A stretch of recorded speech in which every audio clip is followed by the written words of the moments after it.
Okay, a lot of people who ride bicycles are afraid of climbing hills, and the shortest way is always the shortest way.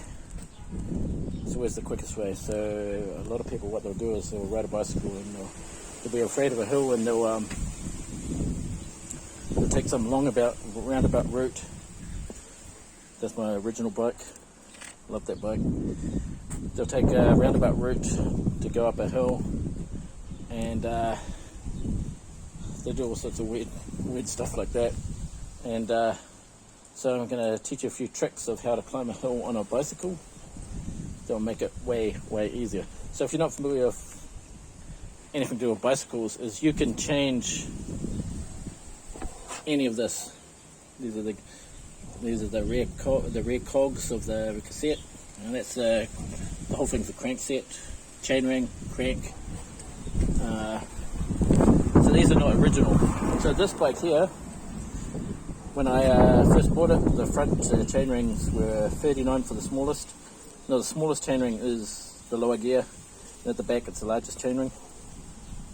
And the big chainring was 53. And I remember saying the rear cassette, the biggest cog was 27, but if you put it straight out of the factory, it would have been 25, 11, even 27. It was like, I remember saying, oh my God, the hills are murdering me. What's up with that?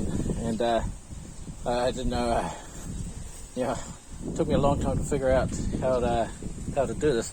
So the simple answer is that you want to be able to spin at a cadence or revolutions of around about 1.5 revolutions per second, or 90.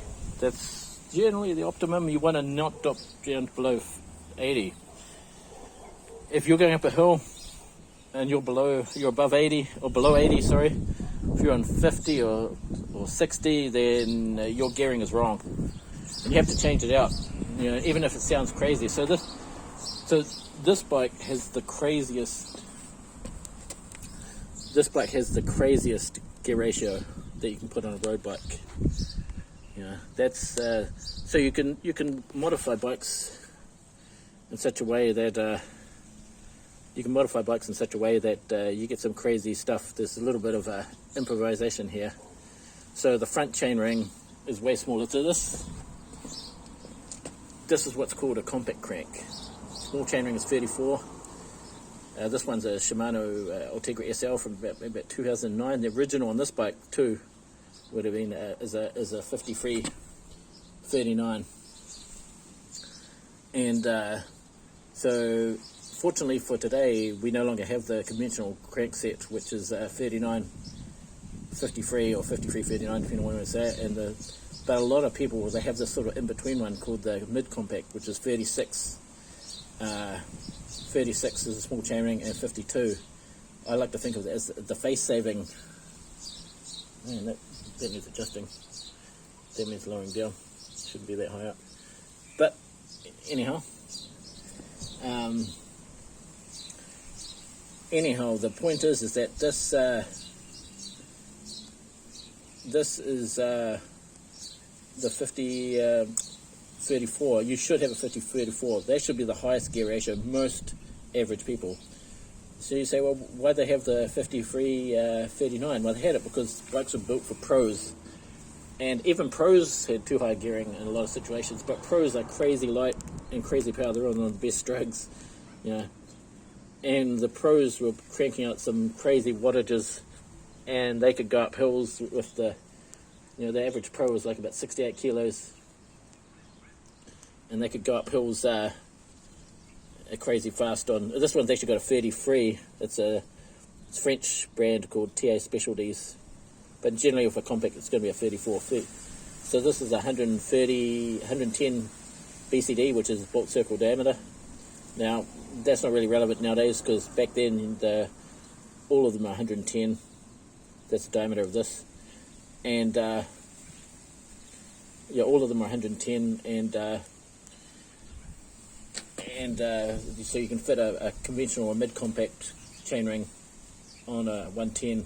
Back then you could only fit, you needed 130 bolts, which is bigger.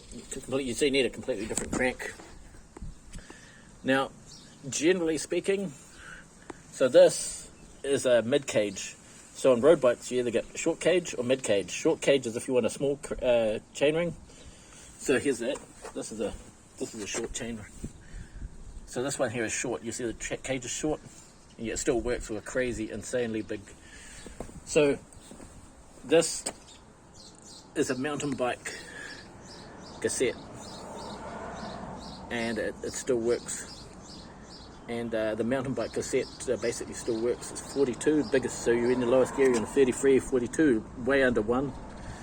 You know, you're spinning up hills, and you might even want like although this mountain bike pedals enable you to get off and walk if you have to, but you want to be able to stay on the bike. So these are road bike pedals. Those are the shoes I have. The shoes I have for these road bikes are like 200 grams lighter than the mountain bike shoes. So this also has a 42. Now, the maximum, there's a limit on how much you can fit on these mid cage. So the mid cage can't stretch as much as the long cage. But the way to do it is this here.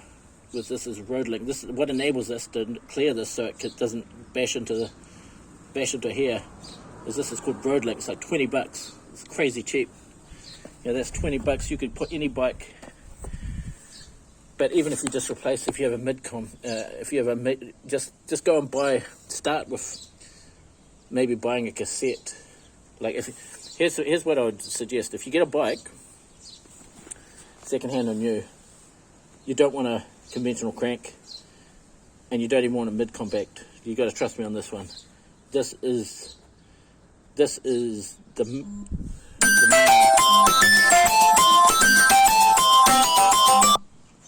if you heard that, that was an incoming phone call. Oh, I'm gonna keep going because then I'll be frustrated. I'll have to start again. And this is the minimum you want. Now you can get crazy. You can get crazy and put a mountain bike crank on. The thing about a mountain bike crank is that it's going to be lighter because the chainring is lighter. So this is derailleur. This crank is like $80. But to fit it on, you have to do some improvisation. If you're wondering what that stuff is, it's wax lube. I dipped it in wax. So this is a derailleur crank, and the small chainring, the small thing is 22. So that means on the climbs you're 22 times 42, so it's almost like 2 revolutions for every